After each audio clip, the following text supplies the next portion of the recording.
बहुत समय पहले की बात है। एक सुंदर जादुई जंगल था जिसे परीलोक कहा जाता था।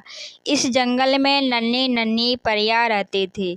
ये परियां रंग बिरंगे कपड़ों में चमकती थीं और उनके नन्हे पंख जब हवा में फहराते तो चारों ओर जादुई रोशनी फैल जाती थी। परियां फूलों की पंखुड़ियों पर बैठकर हंसती, गुनगुनाती और अपनी जादुई शक्ति से जंगल को खूबसूरत बनाती।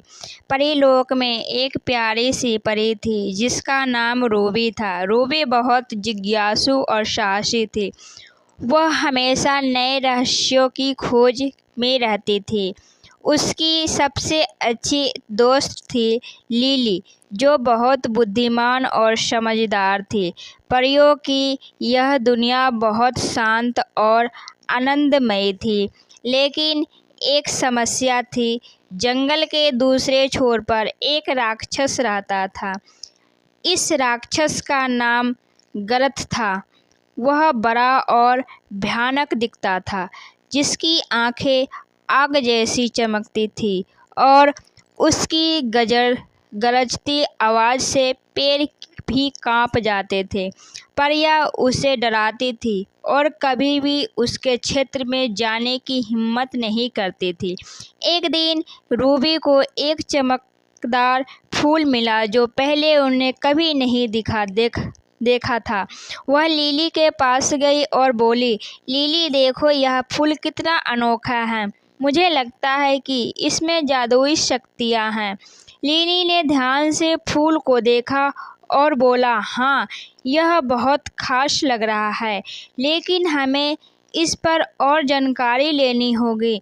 वे दोनों परियों की रानी एलिवर के पास गई। रानी ने बताया कि यह एक जादुई फूल है जिसे जीवन पुष्प कहा जाता है। यह फूल सिर्फ उन्हीं जंगलों में खिलता है जहाँ सच्ची दोस्ती और प्रेम होता है।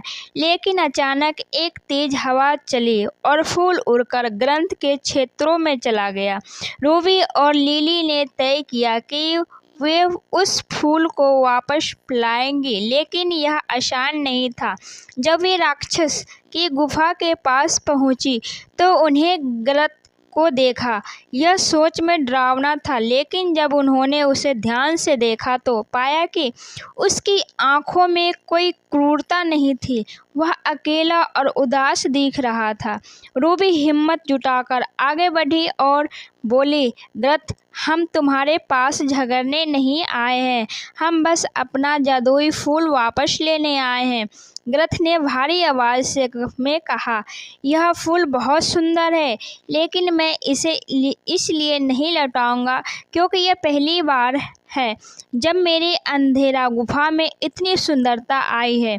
लिली ने नम्रता से कहा, ग्रंथ, तुम्हें यह फूल पसंद आया, इसका मतलब है कि तुम्हें भी सुंदरता और खुशियाँ पसंद है। क्या तुम सच में इतने भयानक हो जितना हम सोचते थे? ग्रंथ थोड़ी देर चुप रहा और फिर से कहा, सच कहूँ, मैं कभी किसी को नुकसान नहीं पहुँचाना चाहता था, लेकिन मेरी शक्ल डरावनी है, इसलिए सब मुझसे डरते हैं और मुझसे दूर रहते हैं। रूबी मुस्कुराई और बोली, तो इसका मतलब है कि तुम मेरे बुरे नहीं हो, हमें तुमसे दोस्ती करनी चाहिए। ग्रंथ ने आश्चर्य से उनकी ओर देखा और धीरे धीरे मुस्कुराया। यह पहली बार था जब किसी ने उससे दोस्ती करने की बात की थी। इसके बाद परियां और ग्रंथ अच्छे दोस्त बन गए।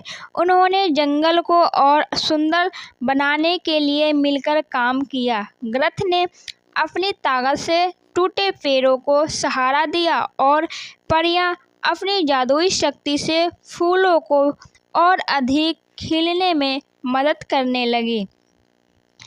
धीरे धीरे परीलोक के सभी निवासियों को यह समझ आ गया कि सच्ची सुंदरता दिल में होती है, ना कि चेहरे पर। अब परीलोक और भी खुशहाल और सुंदर बन गया था। इस तरह रूबी और लिली ने न केवल अपना जादुई फूल वापस पाया, बल्कि एक नए दोस्त ग्रंथ को भी अपनी दुनिया में शामिल कर लिया। शिक्षा से ये सीख मिलती है कि इस कहानी से हमें यह सीखने को मिलता है कि हमें किसी को सिर्फ उसके बाहरी रूप में से नहीं आंकना चाहिए।